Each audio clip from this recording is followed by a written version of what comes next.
So before I get started, let me just say this.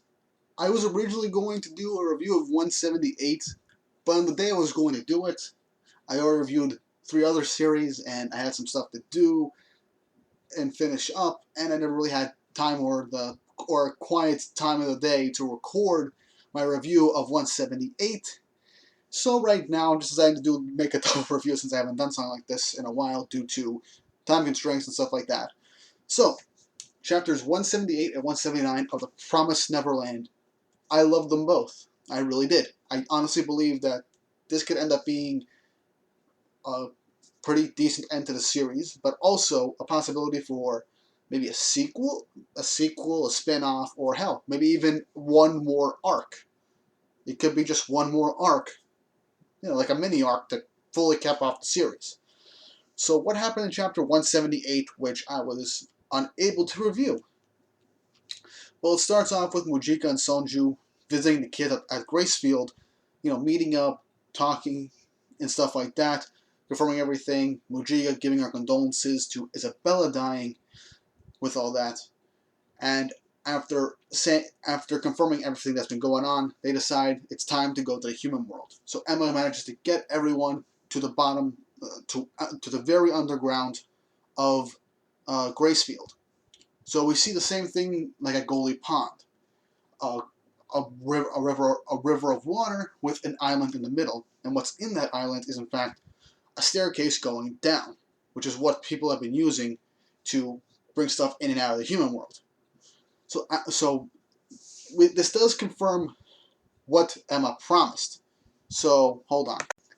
So as we all know, Emma wanted all the humans from the farm to go to the human world, and we didn't know the cost.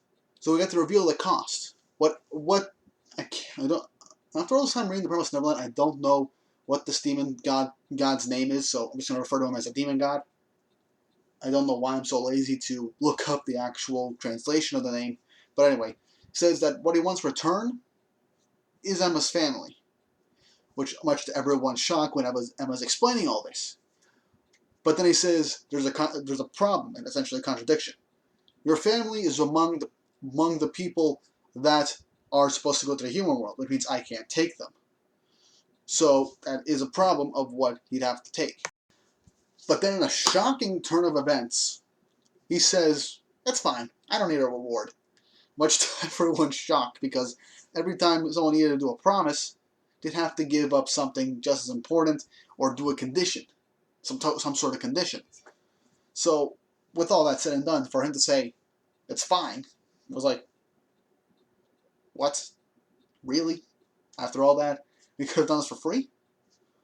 But basically says that all the humans suffered for over 1,000 years, and that would be the payment for the promise. So with all that said and done, everyone's questioning, are there strings attached? There's got to be some sort of compensation. If you're lying to us, Emma, stuff like that, which Emma does say, no, that's honestly what it all was. We can all go to the human world, no strings attached. So everyone celebrates it, and they're wondering what the human world is like. Will it be bad? Will it be worse than here? They have no idea. So they all set off to go. So they step into the water. Demon God appears and asks they're ready. They head out, and then we get this beautiful 2-page spread. Well, mostly 2-page spread of the staircase expanding around them. And Emma and everyone give their final goodbyes to Sonja and Mujika, and we end up seeing them entering the human world, and we get this nice picture of all of them on the beach, and what appears to be the Statue of Liberty. So they are in New York. We then cut to chapter 179 with a nice color, which started off with a pretty nice color page of Phil looking out at the horizon. Which, hold on, let me just bring that up for you guys so you can see how honestly pretty cool this is. This looks really cool. This looks really damn cool. But looking closely, you have to remember that you have to tell this looks very different from New York. It's very different. So almost looks like a mix of like some kind of fantasy elements of how houses are built and buildings, along with modern day. So Phil wakes everybody up. They realize they're in the human world, but then immediately they realize Emma isn't there. So with that, they end up thinking that Emma actually ended up lying, that there wasn't any sort of strings attached, no compensation, and they start breaking down. But as everyone's trying to look for Emma around them, like Phil is literally starting to ball out crying because he was literally holding her hand as they were crossing over. Then a plane comes down, and we see this man who was called Mike Rotry, the substitute head of the Rotry clan. So he says that there was in charge, blah, blah, blah, and says, "Code solid, we will not harm you. We will bring you to safety," stuff like that. They know the situation. So he ends up showing everybody some super high-tech stuff with images from around the world of the kids appearing, like news reports of the kids appearing around the world.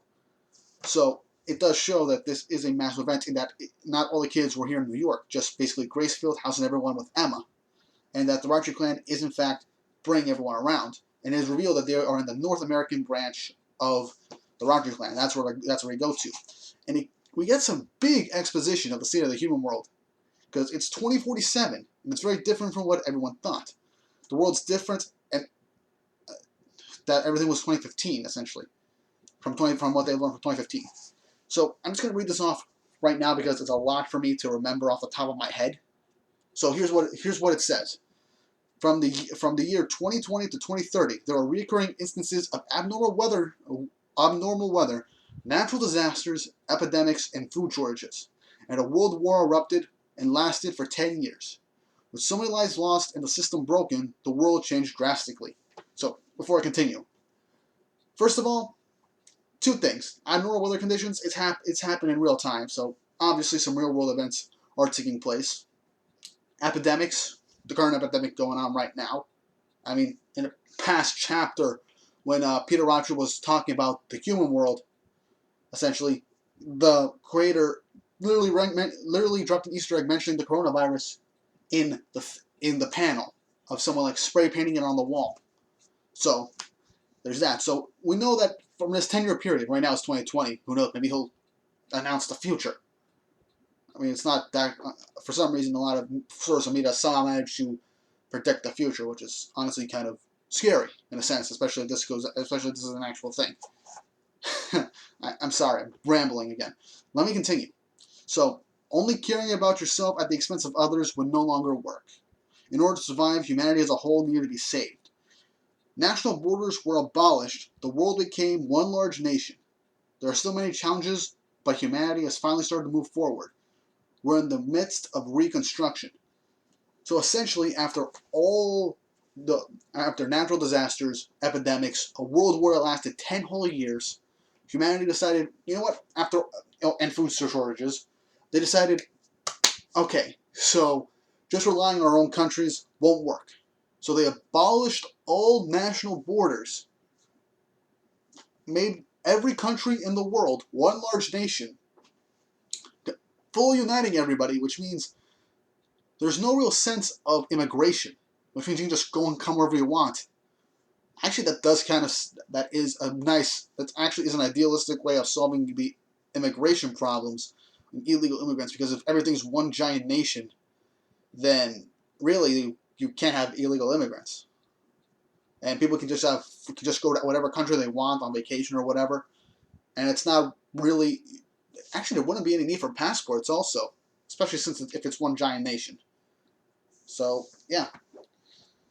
So, with all that, anyway, me not talking about this stuff because it's fictional and everything, so, I mean, for all we know, within the next decade or century, the world will just end up be just one giant nation with one president. Oh, man, that's just funny. I'm just quoting Futurama at this point. Oh, man. But, anyway, moving on. So, after everything you just said, Norman states that they're lucky, but everyone's wondering, that is basically saying, like, are they lucky? And they still wonder about Emma, why she's not here. Is she dead, or was she kept in the demon world? But then they recollect that it can't be the case, because if the promise was those exact words, Emma wouldn't die and she wouldn't be kept in the demon world. So the demon god can't take Emma's life. So Gilda does state that if it's exactly what Emma was saying, then that's the case. But what if it's not? And they wonder if Emma would act,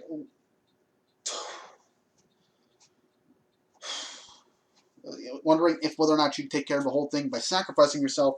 Then they start to wonder, then why is she not here? Hell, they even have the rest of Rancho Clan actually looking for her specifically because they have no idea why she's not there. Because so far, everyone that's left from specific houses and stuff have been in the exact same area. So there's that. But anyway, so everyone starts reminiscing like she wanted her future. She's done reckless stuff. If it wasn't for her, I'd already be dead. Or if she hadn't come around and helped us when we did, we could have still been in the demon world, killing demons, hunting them, cursing the demons, and living in the rest of our lives as if it were our last. Saying how great she was and how, despite her being insanely reckless, she would basically do whatever she felt was important, except what she wants to do, no matter how reckless or impossible it is. So then they ask, does it matter where she is? And they're like, no. So everyone just gets reassured just like that. After reminiscing about her and thinking about who she is, they end up reaffirming their resolve to go and find her. So everyone gets set up to go and find her. That's basically what these last few pages are. And then with the final page, with Norman and Ray being like, we won't let you be alone, and we'll find you for sure. We get a scene of Emma unconscious, which somewhere where it appears it could be snow. So you could be in a frozen area of the world. Somewhere with a lot of snow. So not too many people, especially if the state of the world is in this manga that just took a bunch of natural disasters, epidemics, and a freaking world war that lasted 10 years. It would make sense that possibly the climates have shifted and there are certain areas where no one really lives. So it's very possible. But yeah, what did I think these last two chapters? Not bad, honestly. I really did like how they conveyed Emma's promise, revealing it in the conditions, and that it ended up being free. Them ending up in the human world finally, and giving us the actual state of the human world, because we had no idea. The human world was just a complete mystery, and honestly, I do feel kind of satisfied with how they gave us the information on the human world in this big info dump for this chapter. But with all that said and done, I do like the direction The Promised Neverland is going with its final chapters. If this does really end up being its final chapters, they could just make one more arc to fully cap things off. But since there's no real confirmed date or chapter number of when the series will end, I have my doubts on whether or not it's going to last, if it's going to end this year or right before 2021. But with all that said and done, great chapter. I do like what they've done with it. I do think that it will end soon, and since Emma is confirmed to be alive somewhere, and most likely still in the human world, we'll most likely get to see the rest of the world through Emma's eyes. And I do like that how everyone's lives have been shaped and changed by Emma, and how she was this driving force behind everyone getting to the human world. It shows how much of a great protagonist she is, and how she developed from the somewhat frightened little girl when she first discovered the demons and the truth of their world to the protagonist that we see today. But what did you guys think? Were these some good chapters? Do you think The Promised Neverland is starting to nail the landing in terms of its story beats? Or do you think it's too rushed with how things have been? Let me know in the comments below. Don't forget to like and subscribe, and hope you guys have an awesome day.